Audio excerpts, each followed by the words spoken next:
La inflación anual registrada en el 2017 resultó ser la mayor del siglo.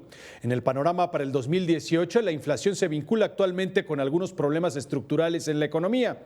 Para analizar este tema, recibimos aquí en el estudio de 21 Noticias al profesor Eduardo Pérez Haro, profesor de Investigaciones Económicas de la UNAM. Usted ya lo conoce. Profesor, ¿cómo está? Muy buenos días. Gracias por acompañarnos. Buenos días. Buenos días, bienvenido.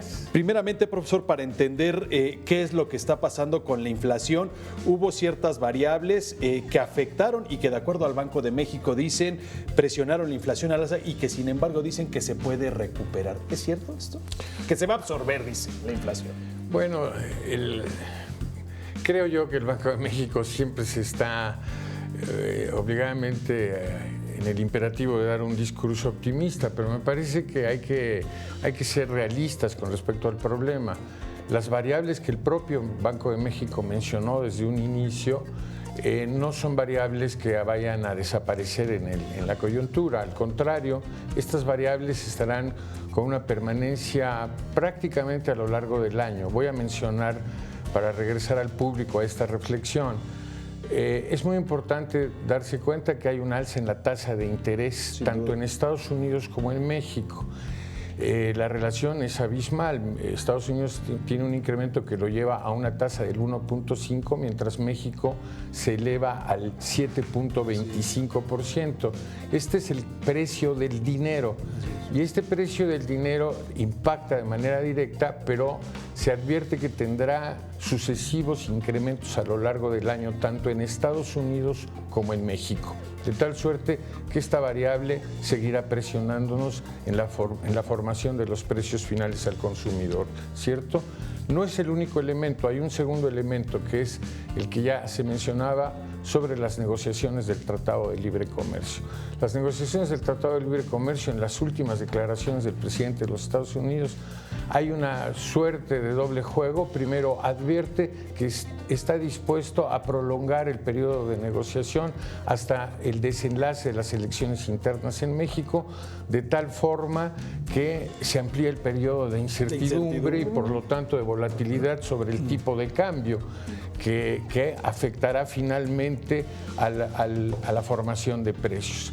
Y decíamos que la variación también en el tipo de cambio como tal es una variable expuesta a lo largo del año, porque se combina con lo que ya he mencionado, pero además se adiciona la elección interna en México, propiamente dicho, y las elecciones de noviembre en Estados Unidos, de tal suerte que todo el año veremos cruzar el tema de la variación del tipo de cambio con una alta volatilidad que va a ser prácticamente inevitable hasta que no se asienten estas variables. Entonces, para ser precisos respecto de lo que expresa el Banco de México, me parece que el Banco de México habla de una suerte de recuperación cierta en un sentido relativo, porque todo disparo de la formación de precios o de la alza de precios, para ser muy concreto, tiene una suerte de alza súbita y después una suerte de reflujo, de recuperación, porque el movimiento especulativo de los agentes económicos se atempera y hay un alza, un pico y hay un retorno, pero nunca regresa al punto de partida y mucho menos abajo de este. Profesor, ante este panorama con factores externos e internos aquí para nuestro país, cerramos el 2017 con un alza en inflación de 6.77%. ¿Cierto? Se anunció para el 2018 un aumento al salario del 10.4%. ¿Será suficiente para los ciudadanos? Ya empezamos el año, la primera semana, con alzas considerables en los productos del consumo básico. No, sin duda alguna hay un desfasamiento progresivo de los ingresos salariales respecto de los precios. Y esto tiene una expresión, diría yo, secular, es decir, es recurrente en el sentido de que este desplazamiento abre la brecha entre el ingreso salarial y la formación de los precios. No lo alcanza, al menos no es la experiencia de los últimos 30 años, para no irnos más lejos. De tal suerte que en la última década podríamos presumir una brecha del orden de 25 a 30 puntos entre el salario y la formación de precios.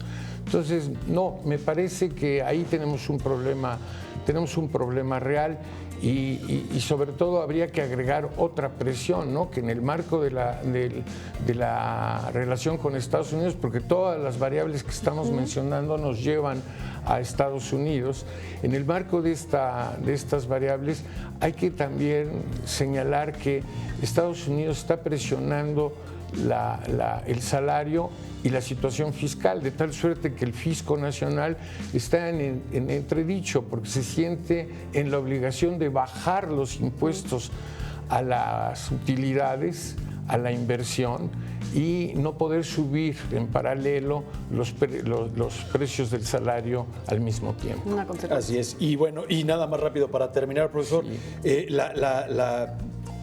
digamos, la dependencia que tenemos de Estados Unidos y de las importaciones, porque hay que decirlo, en la balanza comercial México tiene un déficit, importamos más de lo que exportamos, muchos de ellos son productos básicos, de canasta básica, alimenticia, y esto finalmente, como usted decía, con un tipo de cambio muy volátil termina por afectar los precios. Bueno, no es tan directo en relación con Estados Unidos. México tiene un déficit en el comercio exterior general, pero con Estados Unidos tiene un superávit. ¿Qué es lo que se queja Trump? Un superávit que se aumenta, es decir, traíamos un superávit del orden de 14,000 millones de dólares y estamos por definir una cuenta en el orden de 20,000 millones de dólares en favor de México. Eso no quiere decir que no tengamos dependencia, tenemos una altísima dependencia, nada más para hablar de gasolina y gas, de lo que nos está pegando en materia de precios. En gasolina importamos el 60% y en gas LP importamos el 65%. Entonces, sí hay fenómenos de dependencia, pero no hay un déficit directo con los Estados Unidos.